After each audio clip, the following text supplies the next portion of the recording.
Bon les amis, aujourd'hui je vous donne deux solutions d'objectifs pour les petits budgets. C'est vrai qu'on présente souvent des optiques milieu de gamme et même haut de gamme, donc 1000 € voire 2000 €, mais il existe aussi des solutions beaucoup plus accessibles. Et il y a un constructeur qui fait ça très bien, c'est Sigma. Alors on connaît bien la série DGDN Art qui correspond au haut de gamme pour Sigma, mais ils ont aussi la série DGDN Contemporary qui est plus accessible, plus léger et plus compact. Et ils ont aussi la même série, mais cette fois-ci pour capteurs APS-C, c'est la série DCDN. Et ça tombe bien, aujourd'hui je vous teste une optique de chaque série. Sigma vient de présenter un 50 mm f2 de la série DGDN Contemporary ainsi qu'un 23 mm f1.4 de la série DCDN. Donc le 50 mm DGDN Contemporary, il est proposé en monture Sony et Panasonic. Le 23 mm DCDN, lui, il est disponible en monture Sony, L-mount, mais aussi micro 4 tiers Canon EFM ou encore Fujifilm X. On va commencer par le 50 mm pour les boîtiers plein format. Je vous donne tout de suite son prix, il est proposé à 699 €. On va trouver quasiment toute la série à ce prix-là. Alors premier point dont on peut parler, c'est la fabrication, c'est le design. Je commence à en avoir vu pas mal des objectifs sur cette chaîne et moi je trouve que c'est Sigma qui ont la conception la plus soignée. Et surtout là, on a un corps entièrement en métal et ce même sur une série entrée de gamme. On a une très bonne prise en main sur toutes les bagues, on a des stries en métal qui sont hyper résistantes et on retrouve le même design également sur le capuchon. Donc il y a vraiment une recherche au niveau des finitions et ils proposent même le capuchon magnétique qui est plutôt pratique. Bon concrètement, tout ça, ça se traduit par un objectif solide, résistant, compact et discret. Donc là avec le 50 mm f2, on est sur une focale traditionnelle qu'on va pouvoir utiliser par exemple pour du portrait. Je me suis amusé justement à me faire un petit shooting photo avec mon cosplay de rôdeur. Donc voilà le petit shooting en forêt. Donc là on est au 50 mm f2 avec la 7.4 et voilà, je me suis fait plaisir avec ce petit costume de rôdeur. Là j'ai donné l'appareil à quelqu'un qui ne fait pas du tout de photos, j'avais réglé un mode semi-automatique, le mode priorité ouverture, et tu peux voir que le rendu est quand même très chouette. Là toutes les photos sélectionnées sont bien nettes, il n'y a vraiment pas d'erreur. D'ailleurs toute la série de photos était nette, en tout cas la série où le collimateur était au bon endroit. Là c'est donc des photos que j'ai pris en RAW et j'ai fait vraiment un léger développement, il n'y a vraiment pas grand chose et tu peux voir c'est hyper net, et même là en plan large on commence à avoir une petite séparation entre le sujet et l'arrière-plan, donc c'est très sympa. Donc évidemment pour du shooting photo, du lifestyle, c'est vraiment le type d'optique qu'on aime bien utiliser, et tu vois même à f2 on peut avoir quand même des rendus très sympas. Donc là il y avait une série de photos en mode portrait, bon là le cadrage était un peu moins intéressant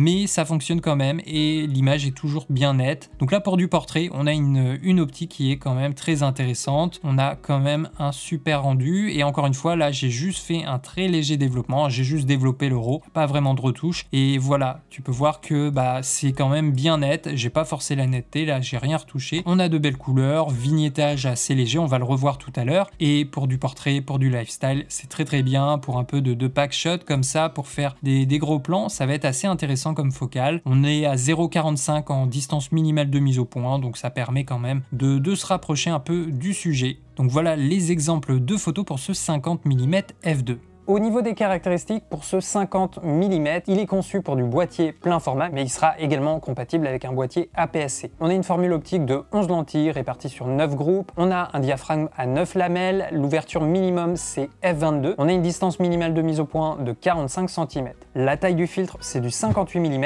et au niveau du poids on est aux alentours de 350 grammes. Enfin l'objectif dispose d'un joint de protection au cul de la monture. Alors sur l'objectif on a une bague de diaph qui est crantée et juste au dessus on a la bague de mise au point. Donc là on aura juste le clutch autofocus mise au point manuel. Voilà, c'est tout, on n'a pas d'autres commandes. Ensuite je vous ai fait quelques tests d'autofocus avec la 7.4.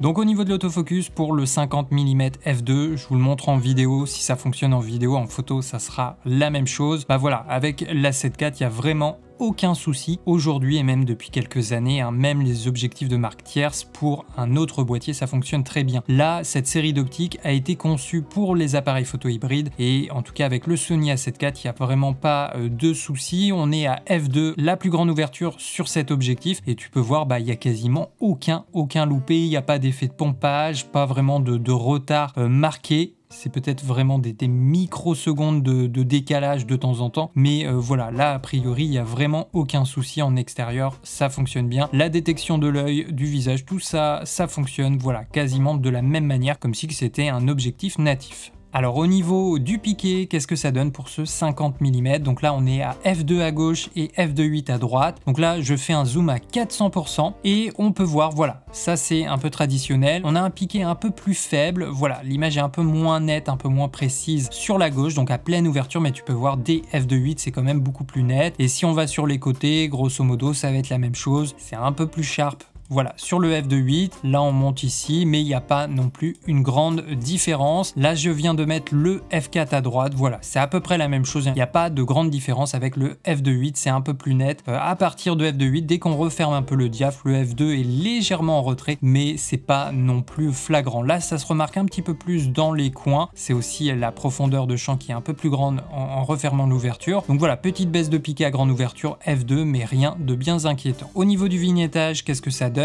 F2, F2.8, F4, F5.6, F8. Là, comme ça, avec les 5 images, on peut voir que c'est essentiellement F2 et un peu F2.8 qui sont sujets au vignettage. Et dès F4, on aura une image avec beaucoup moins de vignettage. Je te le remontre en grand écran. Donc ça, c'est F2. Ça, c'est F2.8. Donc déjà, on sent qu'il y a quand même moins de vignettage. F4, il y en a beaucoup moins. Et voilà, grosso modo, F4, F5.6 et F8, ça sera à peu près la même chose. Au niveau de la distorsion, il y en a quasiment pas. J'ai fait plusieurs tests. Il y en a peut-être une très légère, peut-être un peu encoussiné, mais franchement il y en a assez peu. Là on est au 50 mm sur une focale fixe, généralement il y a très peu de distorsion sur ce genre de focale. Au niveau des aberrations optiques, j'ai fait quelques tests. Là j'étais à f5, alors f5 a priori c'est plutôt propre, il n'y a pas trop de problèmes. F6.3, bah, ça va être pareil, pas de souci. Ensuite F2, donc pleine ouverture, c'est quand même assez propre. On ressent un petit peu de frange colorée, ici un peu de magenta, un petit peu de verte, notamment sur les parties qui sont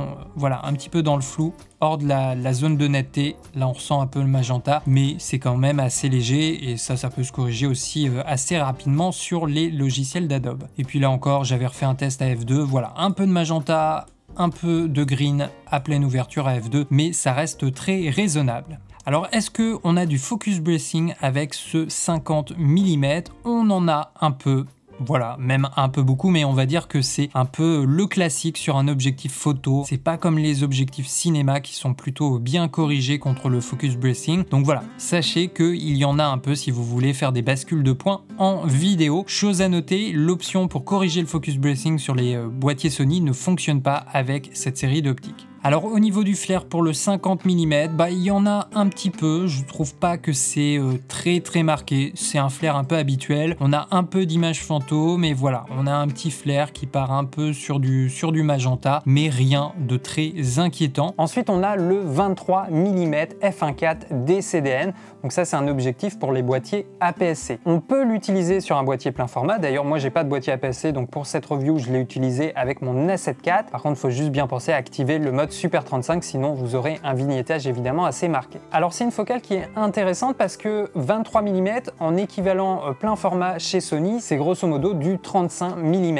Et ça généralement, photographe vidéaste, c'est une focale qu'on aime bien utiliser. Et là en plus on est sur une grande ouverture f1.4, donc il a vraiment tout pour plaire. Et en plus de ça, le prix c'est 499 €. Donc si vous possédez un boîtier APS-C, je pense que cet objectif va pouvoir vous intéresser. Là encore j'en ai profité pour faire quelques tests lors de mon shooting photo. Donc voilà le shooting photo cette fois-ci au 23 mm f1.4. J'ai fait quelques plans également. Alors je précise que là ces photos ont été faites avec l'A7 IV qui est un boîtier plein format, donc du coup j'ai utilisé le mode Super 35. Alors là on a un rendu très sympa. Alors quand on zoome on est un petit peu mou, je sais pas si le point était exactement au bon endroit, on a l'impression qu'il est un peu plus derrière que exactement sur notre sujet, mais on a un rendu quand même assez intéressant, la photo pourrait être utilisée. C'est un petit peu la même chose, là je trouve que c'est un petit peu moins sharp au centre, là j'étais donc à pleine ouverture f1.4, mais voilà, c'est en zoomant à 300%, là sur le plan large c'est vraiment très chouette. Et du coup on n'a pas une netteté qui est trop marquée non plus, donc moi j'aime bien le rendu. Donc là ça serait l'équivalent d'un 35 mm sur du plein format, donc tu peux voir dès qu'on se rapproche un peu à f1.4 on a une petite profondeur de champ, on commence à isoler un peu le sujet, et là encore plus, tu peux voir on a quand même un rendu très chouette. Donc ça c'est f1.4 là avec le mode APS-C donc de l'A7 IV. Bon voilà,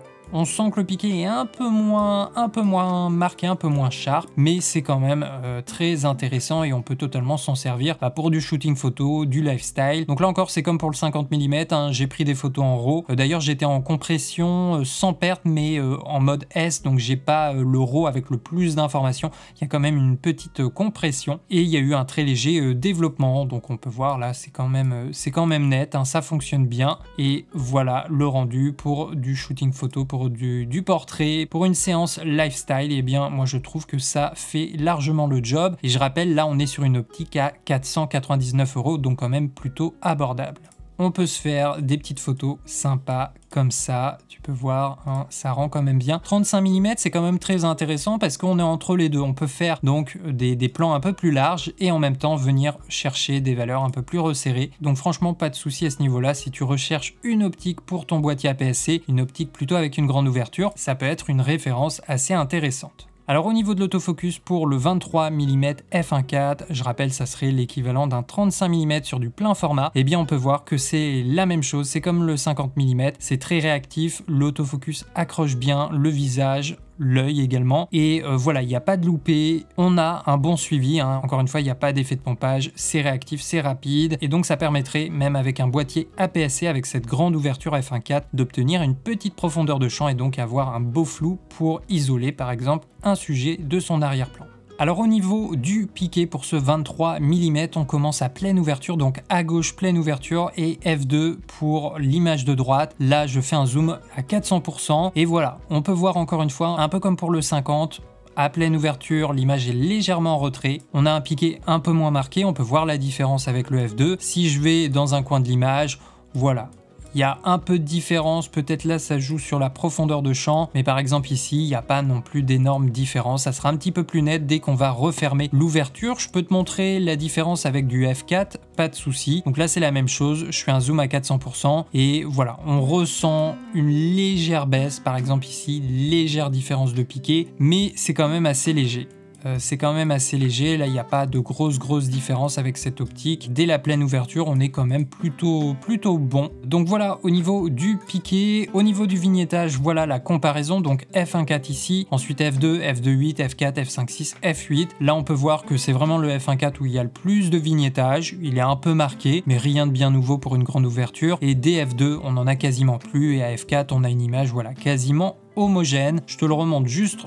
Voilà, image par image, donc ça c'est f1.4. Alors là il y a des traits, il y avait un petit peu de flickering, mais parce que j'étais sur un shutter quand même assez élevé. Donc ça c'est f1.4 et DF2, hein, c'est quand même beaucoup plus homogène, on a quasiment plus de vignettage. Et DF2.8, on a quasiment plus de vignettage. Donc ça c'est un peu le comportement traditionnel d'une focale fixe à grande ouverture. Alors au niveau de la distorsion, bah, c'est pareil, il n'y a pas vraiment beaucoup de distorsion optique, j'ai l'impression. J'en vois une très légère peut-être en coussinet et encore c'est vraiment du très léger. Donc là sur ces deux focales il y a vraiment peu de soucis. Au niveau des aberrations optiques, qu'est-ce que ça donne? Là j'ai fait le test à pleine ouverture, donc là on peut voir il y en a un petit peu de franges colorées, donc sur du magenta et du green, tout ce qui sort un petit peu de la zone de netteté. Là ça se voit, alors encore une fois ça peut se corriger sur les logiciels. Là je suis passé à f2.5, tu peux voir qu'à f2.5 il y a quasiment plus rien. Dès que la zone de netteté s'agrandit, là on en retrouve encore un petit peu sur les branches les plus fines, un peu de magenta, mais c'est vraiment très léger. Et évidemment là à f3.5 on a quasiment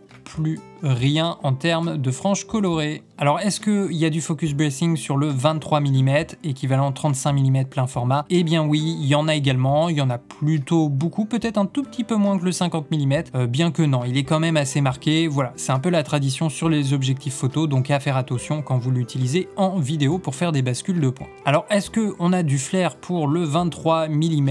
Il y en a un petit peu évidemment, mais on en a quand on filme le soleil, voilà, dans le cadre, quand on l'a vraiment dans l'axe de la lentille. Sinon il est vraiment très léger, pas très marqué. On sent un petit peu les aberrations là chromatiques sur ce plan, mais là j'étais à grande ouverture. Voilà, ça reste un vignettage pas trop marqué, et là a priori on n'a pas l'air d'avoir trop d'images fantômes avec le 23 mm f1.4.